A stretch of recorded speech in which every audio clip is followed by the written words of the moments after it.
20 minutes or so. And at the end, if you have any questions, I will turn the recording off and then you can ask any questions that you might have. Okay, so we might begin. Okay, so today's session is about graduate CVs. You can use the chat function to ask any questions and we will have a question and answer session at the end. Just to let you know in advance that you may be aware of this already, but just in case you're not, a lot of graduate programs have early closing dates, especially the bigger companies.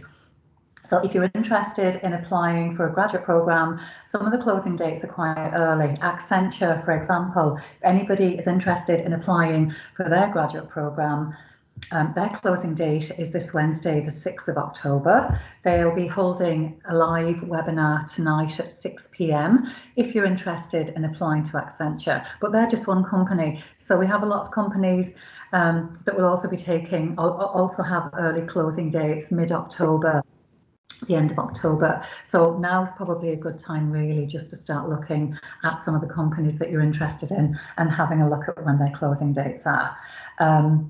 This session is about CVs. So for a lot of these jobs, you won't necessarily need to have a CV. You could be applying through their online portal or using LinkedIn, but it's really handy to have a good CV anyway, and you'll need one for the careers fair. So what you need to do really is you need to look at each employer and find out what their specific requirements are. A lot of them will be pretty similar to the profile and the CV that you'll be creating for the UL Careers Fair. Another quick note on the Careers Fair, I'm sure you've all heard about it at this stage. So it's on this Thursday. It's a virtual Careers Fair again this year. It's on from 11 to 3:30 p.m. We have 120 organisations are already registered. You can register now at the Graduate Land website. To access the Graduate Land platform, you need to use Chrome or Firefox. Okay. I had a look earlier. Some of the stalls are already open, some of them aren't, but quite a few are. And some of them you can see, you can book video appointments already. So if you want to have a chat with anybody from any organisation that you're interested in, once you go into the Graduate Land platform, you'll be able to see if they have their video conversations live. If they do, and you want to make, an appointment to see somebody on the day of the fair for about 10-15 minutes, it's a great opportunity to find out more about the organisation. Okay, so basically before the fair, you need to register, you need to complete a detailed profile, and you need to upload your CV. This is what your profile looks like. So you're looking really for 100% completion. And as you add each section to your CV, you'll see, that you have more and more of it completed. So the most important part really is the summary, where you add a brief description of what you're studying, the specific skills you have. You also have a skill section. So any technical skills, language skills, financial skills, any kind of skills that are relevant to the job that you're applying for, or the jobs that you're interested in, not necessarily applying for at this stage, but the jobs that you're interested in, the companies that you're interested in, make sure you've completely filled in your profile. Okay, so it is the week of the Careers Fair. All our CV clinics are booked out this week, but you can get an instant review of your CV with our online platform called Careerset. It's absolutely fantastic. What you do is you basically upload your CV and you'll get instant and personalised feedback on your CV. You basically be looking for a score of about 70%. It'll give you feedback on the language that you've used, the use of action verbs, dates, the layout, the presentation, spelling. So it's a really good system for you to get some good concrete feedback on your CV. It's also ATS friendly. So a lot of the bigger organisations use an algorithm called applicant tracking systems. So you can get some feedback on your CV on whether it would be suitable for that. If you're not familiar with what an ATS is, it's basically a robot or an algorithm that will scan your CV for specific keywords. So how can you make your CV ATS friendly? You just make sure it's clear, it's concise, good use of action words, upload it in Word format, not PDF for an ATS system, and make sure again that you're putting in the skills and the qualities that they're looking for. Things to avoid when you're uploading your CV. Mainly, it would be things like graphs, tables, photos, anything like that won't be read properly through an ATS system. And again, spelling, grammar, the usual. So just make sure it's clean, concise, professional, spelled correctly, and you're using the keywords that are mentioned in the job description. Okay, so now that we've kind of covered the careers fair and we've looked at Careerset, let's have a look at creating your graduate CV. So the first thing we would always recommend before creating a graduate CV is to gather your evidence. Then we'll have a quick look at CV basics. Then we'll have a look at how to write your profile. So it's really useful to have a profile at the very beginning of your CV. How to create your CV using a job description. It's difficult to create a CV that's not tailored to a specific job, because otherwise it's not really going anywhere. So usually, we'd recommend, if you can, have a job description, because they're usually full of detail on what the requirements are, and it'll be much easier for you to create a CV then for that particular job. Quick overview on what not to do, and then at the end of the session I will take any questions that you may have. So it is a bit of a pain, but it's well worth it if you see a job that you're interested in or a graduate program that you're interested in. Before you start writing your application, before you start creating your CV, find out what the job involves. So have a look at the job description, have a look at the organisation's website, maybe have a look at LinkedIn or Twitter as well to see what's happening with that company at the moment. So job description, website, do your research beforehand. So have a look. What kind of skills are they looking for? What kind of personal qualities? What kind of skills and competencies are they looking for? Take a note of all of them, because again, that will help you structure your CV.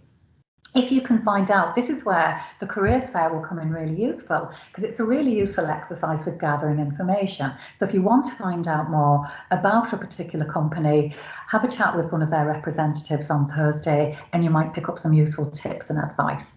So once you've done your research, you've found out what they're looking for, the next step really is to match your experience, your qualifications, your skills to the skills and qualifications that are required by that specific employer.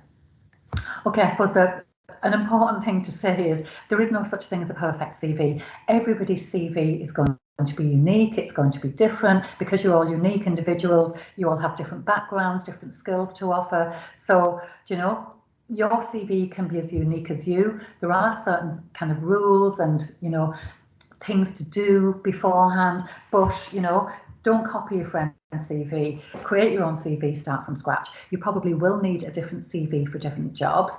If all of the jobs that you're applying for are very similar, that's absolutely fine. You might just have to tweak it a little bit, and then you're looking at tailoring the cover letter. But I think the interesting fact is that most people, they don't tailor their CV. They don't have different CVs for different jobs, and then they wonder why they're not getting an interview. So if you can tailor your CV towards a specific job, it should have more of an impact. Okay, so the basics.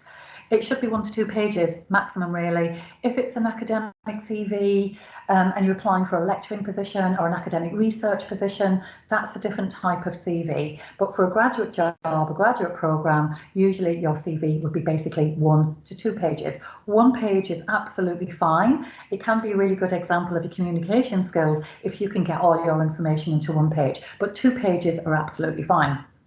So how do you fit all your information into that 1 or 2 pages? So obviously your contact details first of all. So that would include your address, your email, telephone number, LinkedIn profile if you have one. I'm assuming everybody at this stage would have a professional LinkedIn profile. If you don't have one, don't include it. If it's not up to date or it needs a lot of work, maybe don't put it in until you're happy with it. If you have an online portfolio, that you want somebody to actually be able to see the work that you're doing, maybe include the link to your online portfolio in the contact section at the top. So that's a very small section of your CV. Brief profile, we'll talk about that next. So the different sections of your CV, I have them here, like we've got education next and then your experience. It's completely up to you. And again, you need to look at the job description when you decide, do you want to put your experience first or do you want to put your education first? If you're applying for a graduate job or a graduate program where you're going in at entry level, it's usually, advised that you put your education first. So you'd begin with your degree or your master's degree, what your current QCA or you could say that you're expecting to graduate with a 2-1 degree next summer. So again, just think about, what's relevant from your education. So any core modules, any projects, any technical skills that you've studied as part of your degree. So make sure that's under your profile if you're putting your education section next. For your leaving certificate or your final exam at secondary school, you just need to put the points that you got. You don't need to include a list of all the subjects that you studied at Leaving Cert. Now again, there are a few employers, especially for the accountancy firms, who will require you to put your Leaving Certificate subjects and points in. Most of them don't. You do not need to include any information on earlier school exams or your primary school. Some people still do that, but you're just taking up space and it's completely irrelevant. The work experience section, again, if we're looking at language and how you can present yourself in the most concise way, even the 2 words work experience, you might decide, okay, maybe I could say professional experience, maybe I could say engineering experience, or marketing experience. So look at the language you're using for your work experience section and think about what will stand out. So usually you would separate your relevant or your professional experience from your other experience. So you don't necessarily have to have everything in reverse chronological order. Okay, so think about, again, what's my most relevant experience for this specific job, and you could put that first in your experience section. The other jobs that you've had, if they're part-time jobs, summer jobs, you might just want to say other experience. If you've done some voluntary experience, again, if it's relevant to the job that you're applying for, definitely put that in the experience section as well. For the skills section, moving on, again, it's up to you where you place this on your CV. So you might want to include some of the skills in your profile. You might want to put them on page 1. You might decide to put them on page 2. Again, unless you've kind of got a job description in front of you, it's hard to say where to put this. So you do need to have a job description. But again, if you've got good technical skills, if you've got language skills, if you have a complete or a clean driving license, make sure they're there in your CV as well. A lot of people tend to put the languages that they studied in school on their CV. Maybe you haven't updated your CV for a while, but again, unless you speak a language fluently and it's going to be useful for you in the job, maybe leave it out, okay? So you don't need to include languages that you spoke at school that you can't speak any longer. Interests. Lots of graduate employers are interested in what your interests are outside of college. So again, they know that you may not have a huge amount of experience, so any extracurricular activities that you have, make sure you put them into the interest section as well. Finally, references. You do not need to include any contact details, telephone numbers, email addresses. You don't need to include anything like that unless it's specifically asked for, but usually in a CV, you can either just say references available upon request, or you can just leave that out completely, because if they want to speak to you, they will be asking you for references at some stage anyway.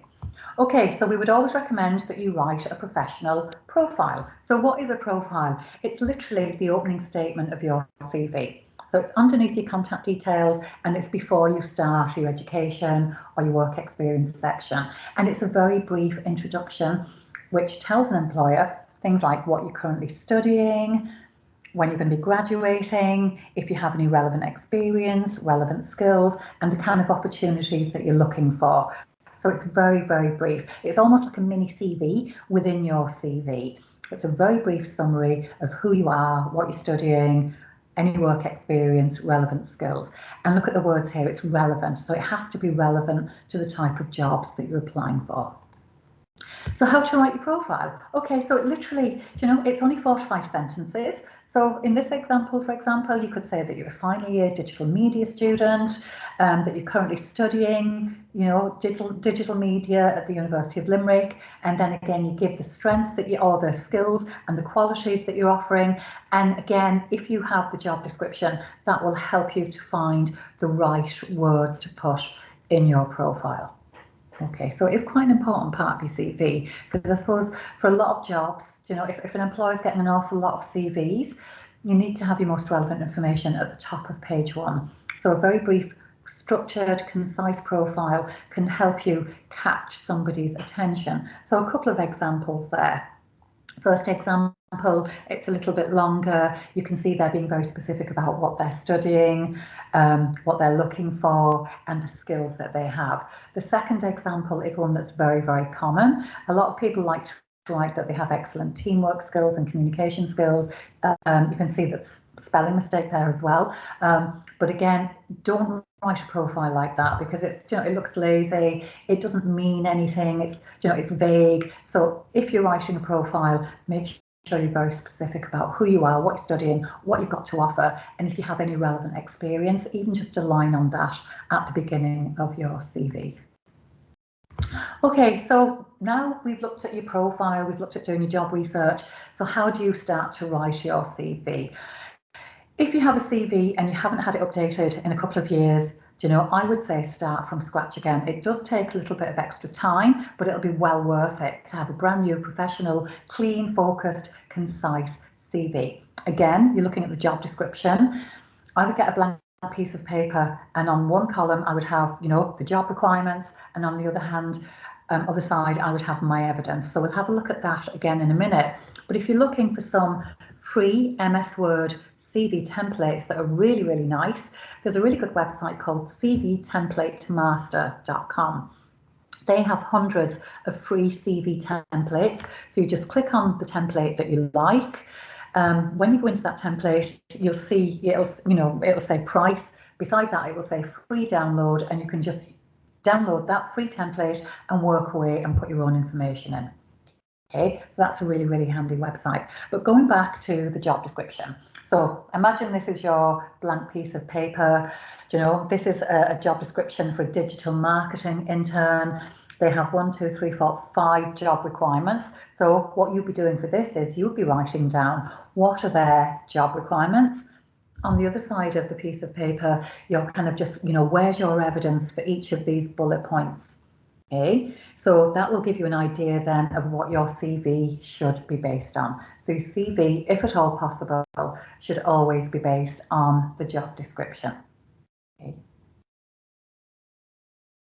If you're not ticking any boxes, by the way, for the job description, then I suppose you're thinking, look, should I even be applying for this job? Am I just wasting my time? So again, it's a good, you know, it's a good exercise to do, so you can even see, are you ticking the boxes? If you're ticking most of them, apply for it. You don't have to necessarily tick them all, not for graduate positions anyway. A lot of them are looking for kind of ability to learn, to get on with other people, and personality and social interpersonal skills. But again, you do need to be looking at the job description, and if they're being very specific about what they're looking for, try and make sure that you're ticking most of the boxes and that you can give evidence for what they're looking for as well. Basic things in your CV as well, and, you know, be specific about facts, figures and numbers.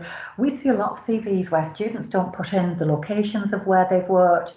They've missed dates, times. You know, if you've worked with money or budgets, make sure to be specific about, you know, how much money you have to deal with. If you've worked in different teams or you've worked in a very busy customer environment, try and give an idea of how many people you were dealing with. So again, locations, times, finances, and size. Be specific and use facts, figures, and metrics. What to avoid? Okay, so I've told you what to include in your CV. So the other thing then is to think about what should you avoid. So I mean, nobody wants to see a really busy, you know, too much font, you know, or too much text, different fonts. So again, you know, make sure the visual layout of your CV looks good. You know, a CV, it's, you know, curriculum vitae, it's short for your life story. So what you're doing is you're literally telling a very brief story. Somebody's mic is on. I'm just going to mute you there.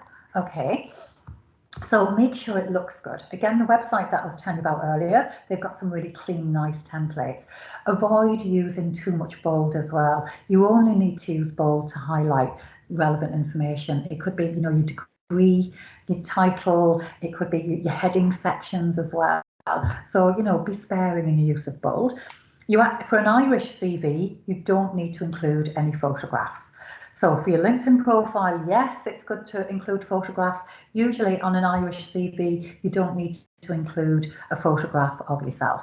Again, make sure you're using the space well. For a lot of jobs, you'll see that they're looking for excellent communication skills, and a CV is you're giving somebody, a first impression of you. So if there's too much text, if there's not enough space, if it's hard to read, that's not giving a very good example of your written communication skills. So think about how you're going to present your information.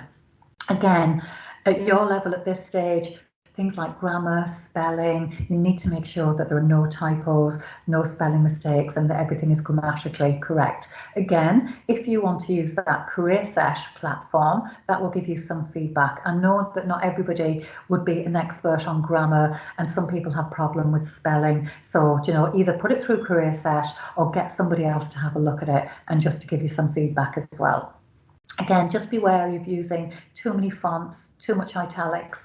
Avoid using long paragraphs, tables, colours.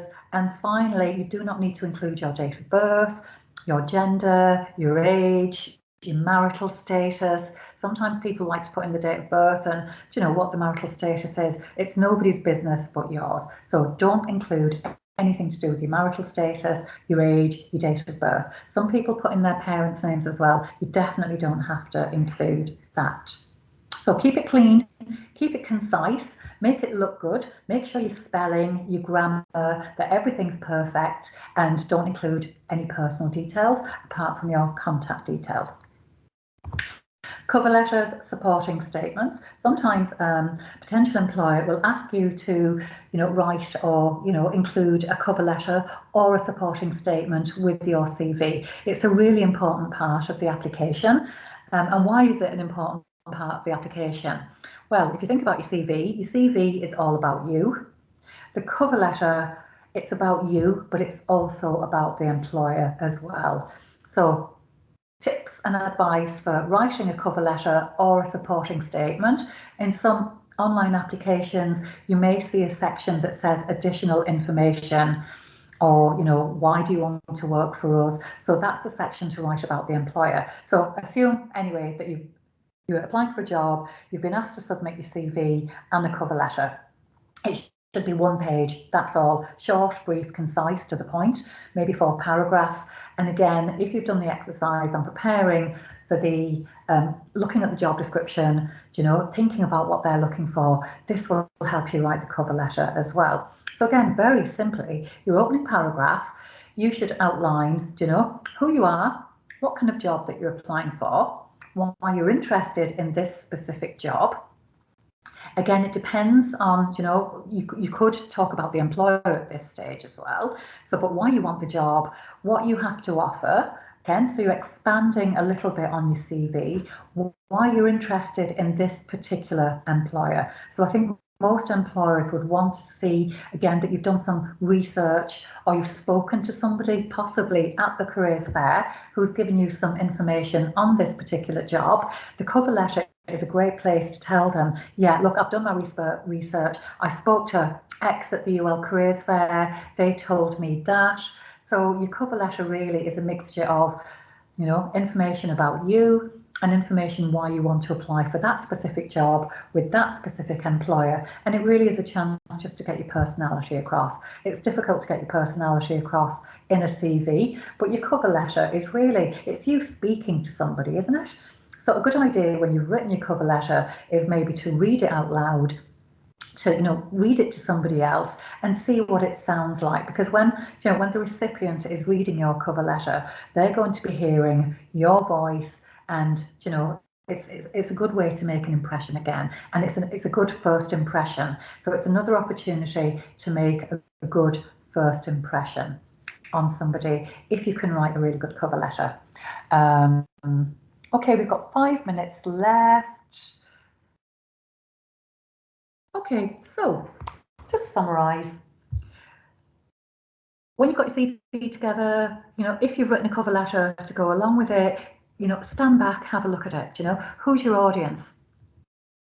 Is the layout clear? Does it look good? You know, is it giving a good first impression? Make sure you haven't included any irrelevant material.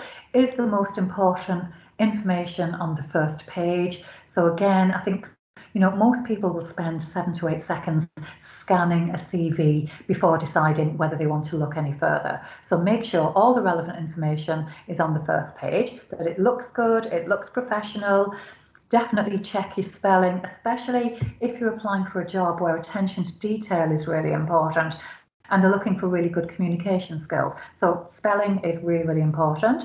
And then get somebody else to have a look at it. So it could be a friend, it could be a family member, it could be ourselves in the career service. So as I said earlier, all our CV clinics are booked up for this week, but we have plenty of CV clinics available for next week. So if you'd like to contact us to make an appointment for a CV review, you can make an appointment through Careers Connect, and myself or my colleagues would be more than happy to meet you next week. So I think that's it. I'm going to stop recording